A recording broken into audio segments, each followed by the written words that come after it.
Brandis plays the sub's 16-year-old computer and electronics genius. Honestly, before you started the show, just how much did you know about the stuff you're working with? I played Nintendo. That's just about all I knew. I wasn't that into computers, to tell you the truth. That's something that I really had to get accustomed to as far as the scripts were concerned each week. Some of the screenwriters I would have to confront and ask what the heck I was saying because I really didn't know. SeaQuest features some high-tech props. The cast knows that fans would love those as souvenirs. Oh, me and some of the cast have been working sometimes, and we've noticed certain props that would be contained as some valuable pieces on some SeaQuest convention someday. So I've thought about snatching a couple of them and maybe selling them, but I haven't. Pick up a virtual reality kit for me, yes. would you? Brandis and company spend a fair amount of time in the water under adverse conditions. We were really in the water. We were really in a hurricane. It was quite devastating. There's something rather masochistic about actors, I think. It was the hardest and I think the most rewarding. I think we should be in the water quite a lot, don't you? Oh, yes. Oh, yes, we look good wet.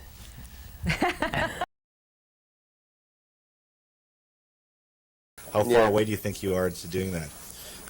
Hopefully not very far. It's something I've wanted to pursue for a little while, and It's in your contract, isn't it?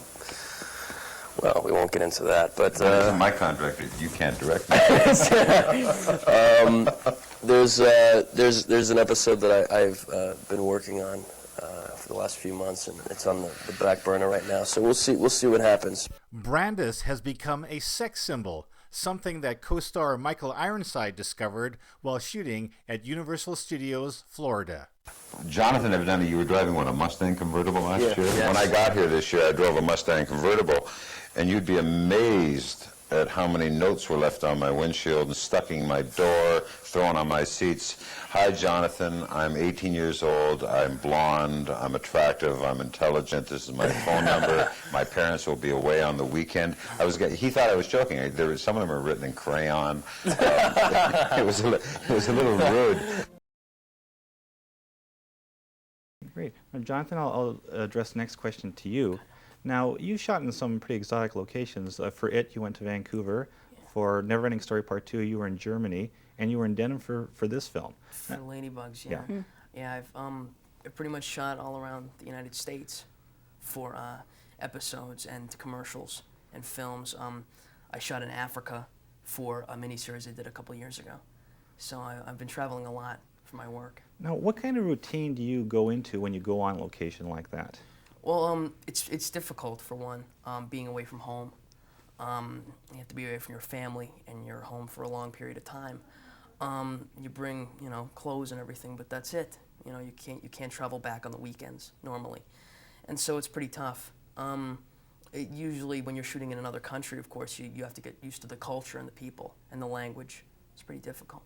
Now, you moved to Los Angeles from the East Coast when you were quite young. Now, how intimidating for you was that, the change in lifestyle?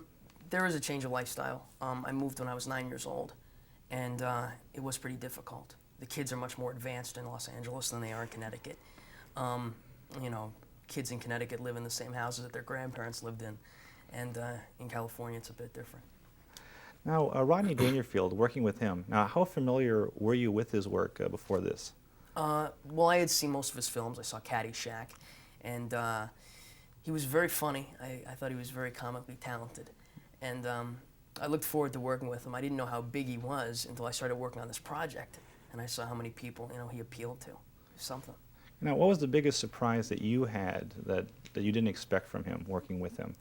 I think how he is a very intelligent writer, along with a very intelligent actor. He wrote half the script, basically, for Ladybugs, and he's very comically coordinated. He's very quick-witted.